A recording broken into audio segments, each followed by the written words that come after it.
So ईशाला हा बदल नक्की आवडेल. आय एम व्हेरी शुअर ईशाला नवीन केबिन खूप आवडेल आणि या जागी तुमचा लावलेला फोटो सुद्धा. ग्रेट. चला कामाला लागूया. तुमची हीच गोष्ट मला खूप आवडते सर. काम किती महत्वाचं आहे याची जाणीव तुम्ही आम्हाला पदोपदी करून देता आणि I think that is the reason we perform so well. पण हीच गोष्ट तुम्ही वर्षानुवर्ष करत आलात म्हणूनच एम्प्लॉई म्हणून आमचा तुमच्यावर विश्वास आहे. That's great Myra. पण मला एक प्रश्न पडतोच सर. जे आजपर्यंत ऑफिसमध्ये घडलं नाही ते सगळं घडतंय का sir? Look, change is the only constant thing in our life. So बदल व्हायला पाहिजेत आणि ते होत आहे. ऑफकोर्स रूल्स सगळ्यांसाठी सेमच असले पाहिजेत ना सर. मायराजी आता इथे नको. मायराजी काही चुकीचं बोलते मी झेंडे? झेंडे बोल मायरा. सर आता मी जे काही बोलणार आहे ना ते कदाचित तुम्हाला आवडणार नाही पण मी जे काही बोलणार आहे ते खरंच बोलणार आहे. तुम्हीच नेहमी म्हणता ना की प्रोफेशनल लाईफ आणि पर्सनल लाईफ माणसाने नेहमी वेगळं वेगळं ठेवावं, राईट? तर जेव्हा मी ही कंपनी जॉईन केली होती तेव्हा आधीच्या कंपनीमध्ये मला जो पगार मिळत होता तोच पगार तुम्ही मला ऑफर केला, राईट? आणि काय म्हणाला होता तुम्ही? मायरा खूप मेहनत कर आणि मग मी पगार वाढवून देईन. Earn your salary. पण त्यामुळे तुझ्यात इम्प्रूव्हमेंट झाली आणि म्हणूनच तू आज इथपर्यंत येऊन पोहोचलीस, राईट? Of course sir, of course. पण दुर्दैव हे आहे की मी ज्या पोझिशनला होते तिकडेच अजूनही आहे. पण जी लोक माझ्या मागून आली आहेत ती लोक वरच्या पोस्टवर गेली आहेत.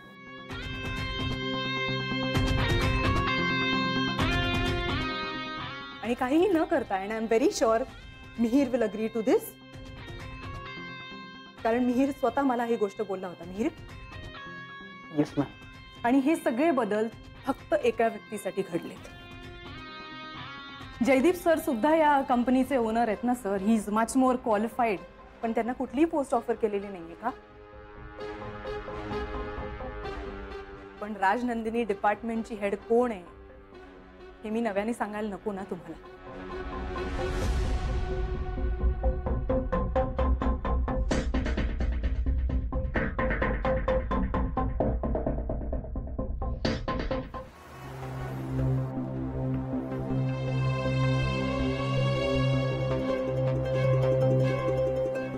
बाबा, ड्रायव्हर गाडी थांबवा.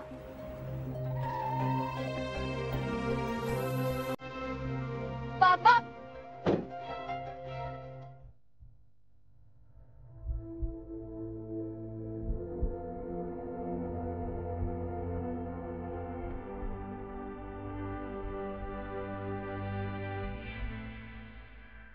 मारा तू जे म्हणालीस ते मला पटतंय. मी रूल्स चेंज करतोय. मी हे का करतोय मलाही कळत नाही. म्हणजे मला कोणावर अन्याय करायचा नाहीये माझ्या. आणि तुला माहितीये मी इतकी वर्ष ही कंपनी कशा पद्धतीने सांभाळतोय. सर आणि हा फरक मला खूप जास्त जाणवतोय. मी हा जसा प्रश्न तुला पडला माझा तसंच मलाही पडलाय की मी हे सगळं का करतोय. पण त्याचं उत्तर आहे माझ्याकडे. ईशा. ईशावरच्या प्रेमापोटीच मी हे सगळं करतो. I understand that sir. म्हणजे बघ ना मी म्हणजे आता ती लग्नानंतर पहिल्यांदा या ऑफिसमध्ये येणार म्हणून किती खुशीने मी तिच्यासाठी नवीन केबिन बनवून घेतलं. हे सगळं ईशाच्या आनंदासाठीच तर करतोय मी. आणि प्रेमापेक्षा सुद्धा सगळ्यात महत्वाची गोष्ट कुठली माहिती आहे? तुम्ही जेव्हा युथला ऍड्रेस करता तेव्हा तुम्ही नेहमी ही गोष्ट सांगता की प्रेमापेक्षाही जास्त महत्वाचा विश्वास असतो, राईट? ऍब्सोल्युटली. आणि माझा आणि ईशाचा एकमेकांवरती प्रचंड विश्वास आहे माझा. आमच्यासारखे मोठे उद्योग आणि इंडस्ट्रीज सांभाळणारे जे लोक असतात ना त्यांना एक प्रश्न कायम पडत असतो की आपल्यानंतर हे कोण सांभाळणार. आणि त्याचं उत्तर माझ्याकडे आहे. ईशावर माझा पूर्ण विश्वास आहे. ईशा हे सगळं व्यवस्थित सांभाळेल. ती माझ्या विश्वासाला कधीच तडा जाऊ देणार नाही, त्याची खात्री आहे मला.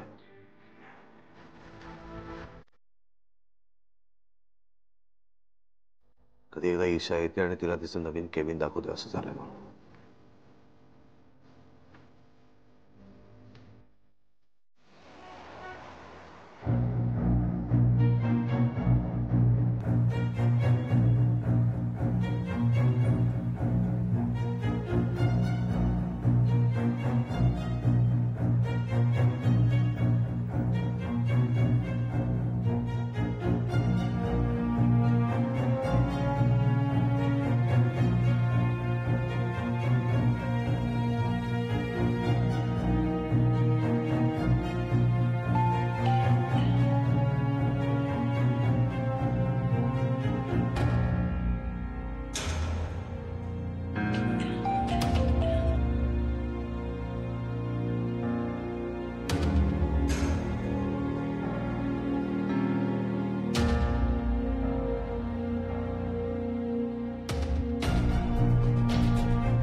किती वेळ झालं का काम? हा, बोलणं झालंय, नोकरीचं काम होईल बहुतेक.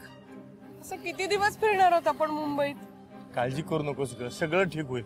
चल.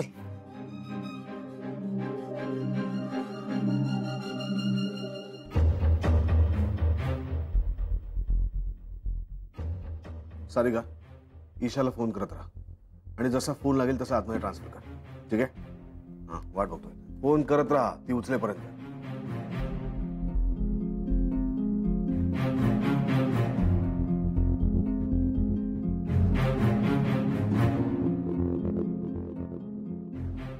बाबा बाबा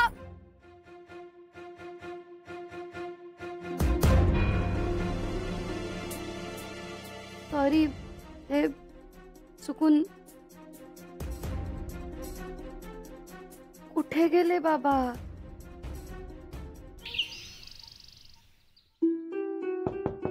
या, काय झालं? लागला का फोन? नाही सर. परत ट्राय करत राहा, परत ट्राय करत राहा. सर प्लीज काम डाऊन. कॉफी पिऊन घ्या. ईशाचा फोन हरवलाय का? ईशाशी अजूनही कॉन्टॅक्ट झाला नाहीये. नाही ना. सारिका तिला मगाचपासून ट्राय करते, खूप फोन रिंग वाजते पण फोन उचलत नाही. मला कळत नाही की फोन विसरली आहे का हरवलाय, काही कळत नाही. सर मग तिने कुठल्या तरी दुसऱ्या नंबरवरनं तुम्हाला कॉन्टॅक्ट करायचा प्रयत्न करायला हवा होता. I mean that's basic responsibility, right? नाही, ती काहीतरी गडबड झाली असणार मायरा.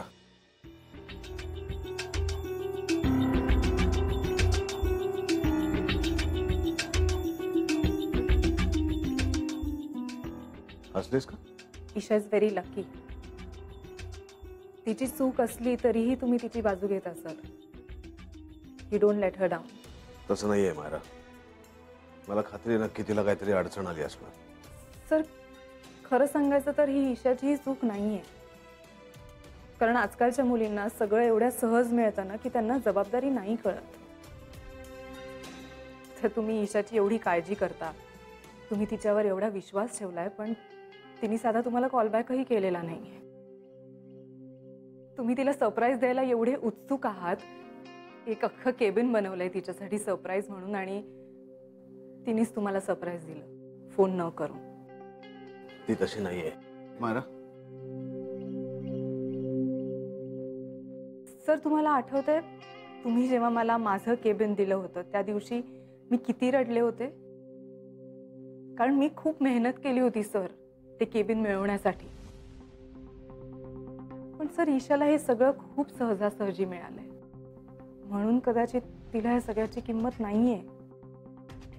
म्हणजे बघा ना, तुम्ही तिला फोन करून सांगितलं की तुझ्यासाठी एक सरप्राईज आहे, पण तरीही ती आली नाही. सर कदाचित तिला ह्या सगळ्याची किंमत नाहीये.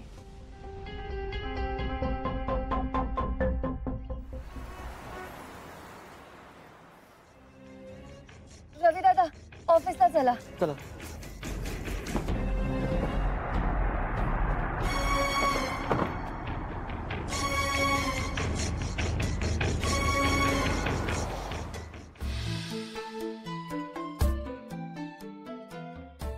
ईशावणी,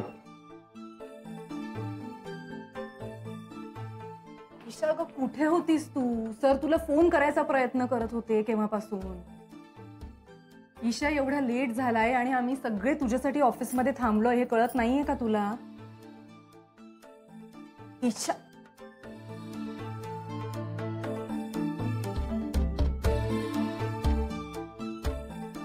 तुला काहीच फरक पडत नाही. आपण सगळे ऑफिसमध्ये का थांबलोय हे विचारलंही नाही तिने. मॅम, आम्ही पण उगाच थांबलो ना इथे सगळे. कुवतीपेक्षा जास्त मिळालं ना की हे असंच होतं. महाराजी,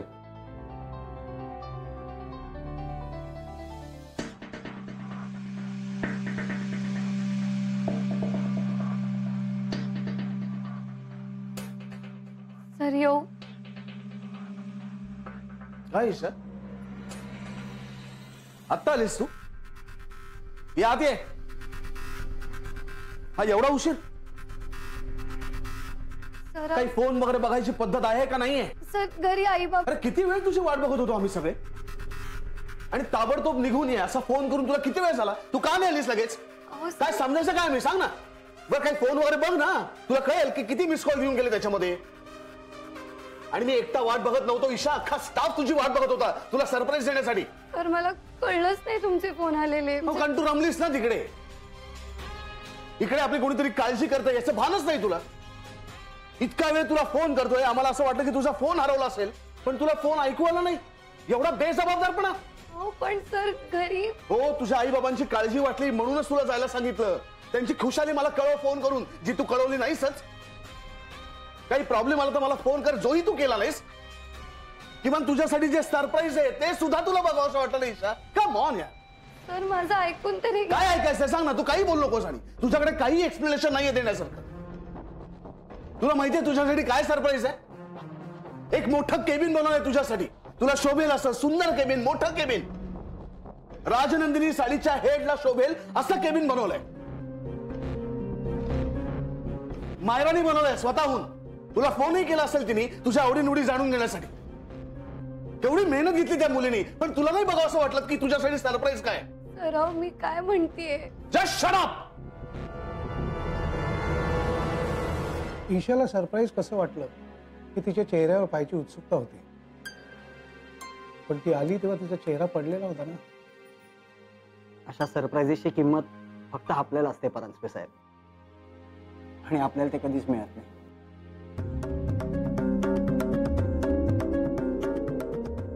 हे पाहिलंस, हे सरप्राईज होतं तुझ्यासाठी. तुझा आजचा लग्नानंतरचा पहिला दिवस आहे ऑफिस मधला. तो आता मिसेस विक्रांत सरंजाम आहेस म्हणून मी लावला हा फोटो तुझ्यासाठी इथे.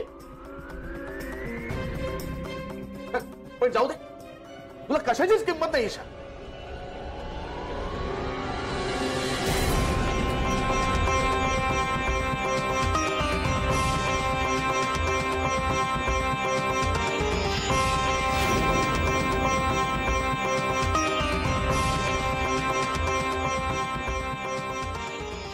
दिस is very bad.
Are you okay, sir?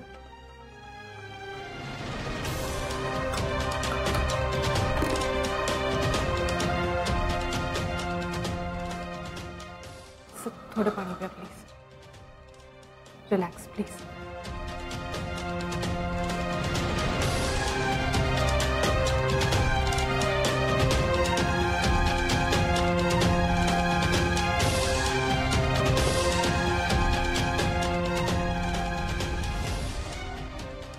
Madam ती फ्रेम फुटली.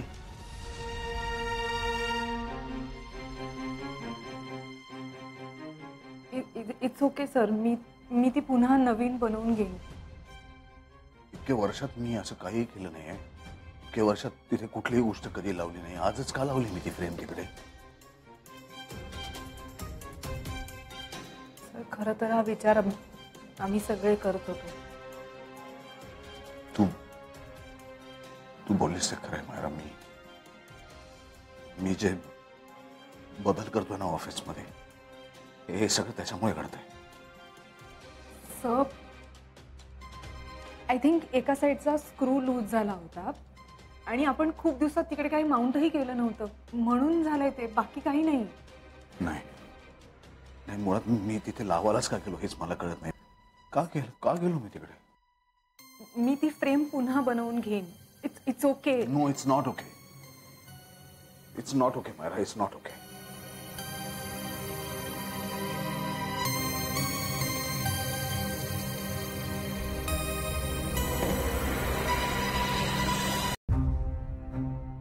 ईशावहिनी,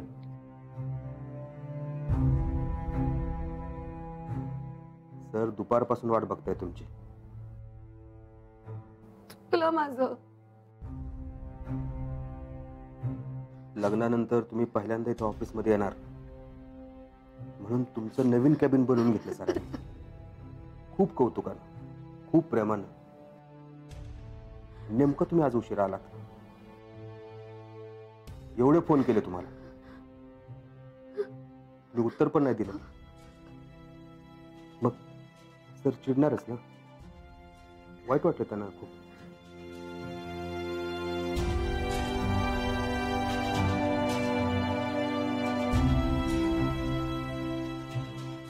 सर अजून एक कॉफी मागवू? सर आत येऊ?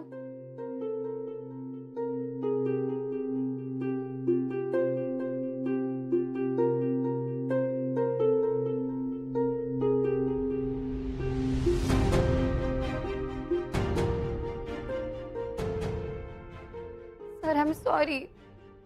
तुम्ही हे एवढं सगळं केलंय माझ्यासाठी हे मला माहित नव्हतं. ईशा तू फोन तरी चेक केलायस का? मायरा मॅम मी फोन बघण्याच्या मनस्थितीत नव्हते. माझं मलाच माहितीये इथे येईपर्यंतचा वेळ कसा गेलाय ते.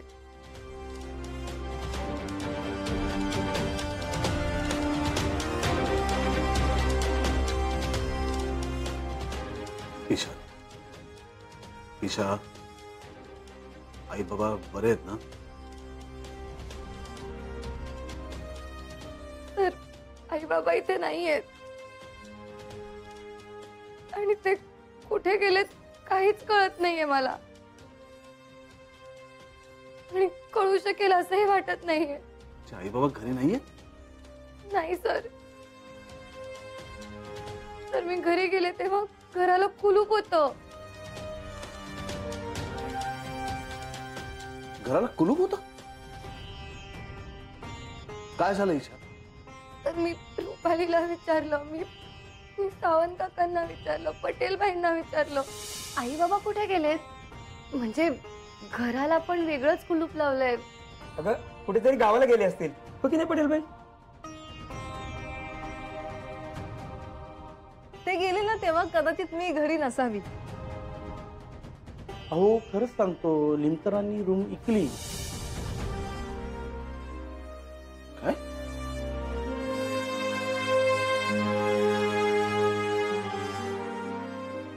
घर विकलं? हो सर. आणि मी राजूदादांशी बोलून झाल्यानंतर जेव्हा बाहेर पडले तर तेव्हा मला बाबा दिसले. मी गाडीतून उतरून त्यांचा पाठलाग केला. खूप शोधलं त्यांना पण ते मध्येच कुठे गायब झाले, कुठल्या गल्लीत गेले, काहीच कळलं नाही मला. मग वाटलं की भास होता का काय. मग मी त्या दोघांना फोन केले. दोघांचेही फोन स्विच ऑफ लागतायत सर. मला नाही माहिती कुठे गेलेत माझे आई बाबा आणि का गेलेत.